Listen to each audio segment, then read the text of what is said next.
Assalamualaikum warahmatullahi wabarakatuh. Baik, di sini saya akan melanjutkan hasil tahris manual saya yang mana pada video sebelumnya saya sudah menjelaskan sampai pada bagian natijah nakot sanad. Nah, di video kali ini saya akan menjelaskan bagian dari nakot matan sampai akhir penyelesaian tahris hadis manual saya ini.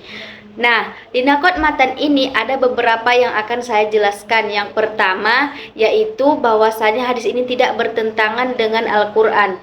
Nah, kita bisa melihat di belakang saya sudah tertulis ada beberapa ayat yang menjelaskan bahwasanya hadis ini tidak bertentangan dengan Al-Quran, yaitu dari surah Al-Hujurat ayat 6, Yunus ayat 57, dan As-Su'ara ayat 80.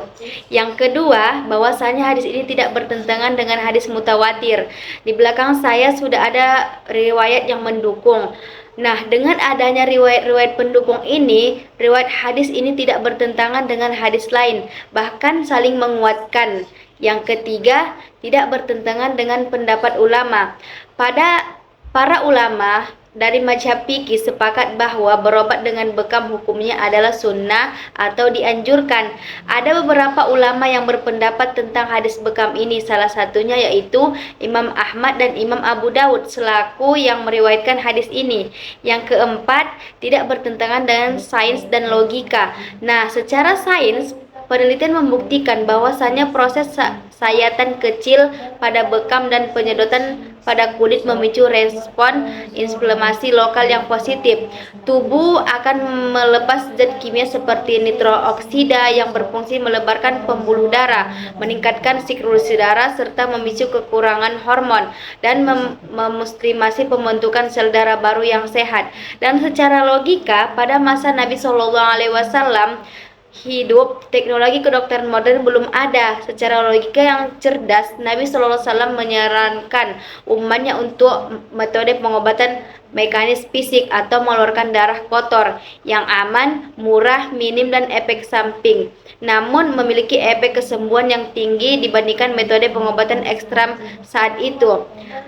Menempelkan versi yang kelima, yaitu tidak bertentangan dengan fikih. Nah, di fikih bahwasanya hukum darah bekam dalam ilmu fikih, darah yang keluar dari tubuh termasuk najis.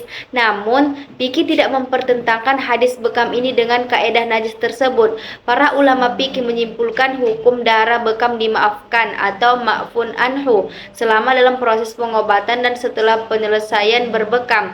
Bagian tubuh tersebut cukup dibersihkan atau dibasuh. Hal ini didasarkan pada keyakinan fikih Rasulullah SAW sendiri berulang kali melakukan bekam yang menunjukkan bahwa aspek medis kesembuhan dari bekam mengalami tingkat kemudaratan najis darahnya selama proses terapi berlangsung. Yang keenam, yaitu tidak bertentangan dengan kewahyuan. Kita bisa melihat di belakang saya ada beberapa ayat dan pendapat para ulama tentang hadis bekam ini. Selanjutnya saya akan menjelaskan syarah hadisnya. Nah, di sini saya akan mengambil dari kitab Ainun Ma'nun dari syarah Sunan Abu Daud. Kita bisa melihat di belakang saya sudah ada penjelasan tentang syarahnya, yaitu pada bab tentang bekam. Bab tentang bekam telah menceritakan kepada kami Musa bin Ismail dari Abu Hurairah bahwasanya Rasulullah SAW bersabda, jika ada sesuatu pada obat-obatan kalian yang mengandung kebaikan, maka itu adalah bekam. Syarah atau konteks hadis, Al-Mundiri menyebutkan bahwasanya hadis ini juga diriwayatkan oleh Ibnu Majah dan intinya terdapat dalam Sahih Bukhari dan Muslim. Penyelesaian sakit-sakit pada kepala dalam hadis ini merujuk pada sakit yang disebabkan oleh kelebihan darah atau hipertensi atau kongesti, maka obatnya adalah bekam. Berdasarkan seluruh rangkaian analisis kritis yang telah dilakukan, baik melalui penelusuran jalur transmisi atau nakot as-sanad maupun pengujian otentitas kandungan teks atau nakot al-matan, maka hadis pokok mengenai keutamaan pengobatan bekam ini secara istilah ilmu hadis atau mustalahul hadis digolongkan ke dalam kategori-kategori berikut. Yang pertama, dari segi kualitas dia menjadi hadis sahih li zatihi. Hadis ini dikategorikan sebagai sahih li zatihi karena sahih dengan sendirinya. Hadis ini karena rangkaian sanadnya telah memenuhi 5 kriteria mutlak secara mandiri tanpa membutuhkan jalur penguat lain. Sanadnya dipastikan bersambung atau muttasil, seluruh perawinya bersifat adil dan memiliki hafalan yang kuat atau dobit, serta teksnya terbukti bersih dari kejanggalan atau sas maupun cacat tersembunyi atau ilat. Yang kedua, dari segi kualitas, perawi hadisnya menjadi hadis ahad atau gharib mutlak. Ditinjau dari jumlah perawi yang mentransmisikan hadis ini digolongkan sebagai hadis ahad yang berjenis gharib mutlak. Status gharib ini melekat karena pada tingkat tobaqat sahabat periwayat hadis ini menyendiri melalui jalur sanad tunggal saja, yaitu bersumber dari sahabat, yaitu Abu Hurairah radhiyallahu anhu. Yang ketiga, dari segi sandaran redaksi menjadi hadis marfu. Hadis ini digolongkan sebagai hadis marfu karena redaksi matanya berupa sabda atau qauli yang disandarkan dari ucapan secara langsung oleh lisan Rasulullah Shallallahu Alaihi Wasallam, bukan merupakan perkataan pribadi dari kalangan sahabat ataupun tabiin. Yang keempat, dari segi entitas teks atau hadis muhkam.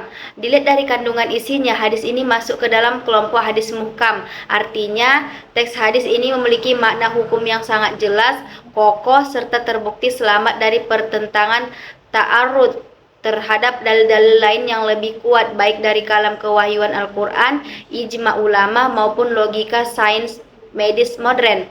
Yang kelima, dari segi keberlakuan hukum, hadisnya menjadi hadis maklum bih karena kualitas yang valid dan tidak mengalami pembatalan hukum atau nasak. Hadis ini berstatus maklum bih, hadis yang diamalkan hukumnya. Hadis ini secara konsisten telah dipraktekkan oleh para ulama salaf.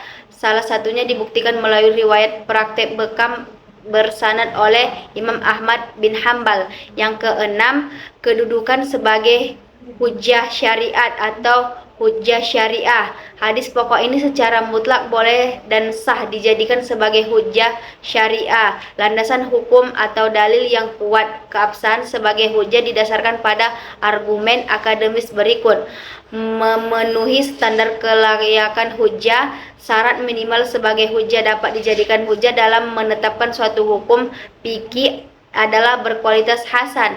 Karena hadis pokok berasal dari atas standar tersebut, yaitu sahih li dzatihi, maka kedudukannya sebagai hujjah adalah valid tanpa keraguan.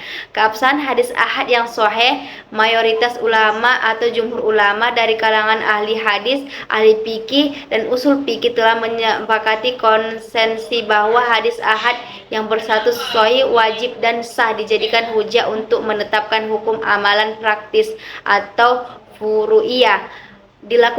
Didukung ijma ulama. Kandungan hukum dari hadis ini sejalan dengan ijma atau kesepakatan ulama lintas mazhab yang menetapkan bahwa berobat dengan metode bekam hukumnya adalah dianjurkan atau sunnah atau mustalahab.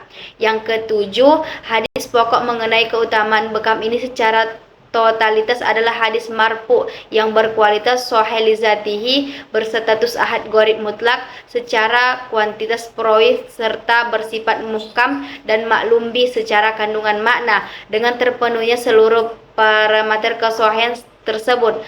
Hadis ini berkedudukan sangat kuat dan sah secara hukum untuk dijadikan sebagai hujjah syariah, landasan dalil yang valid dalam menetapkan kesahihan serta keutamaan terapi pengobatan bekam di dalam syariat Islam.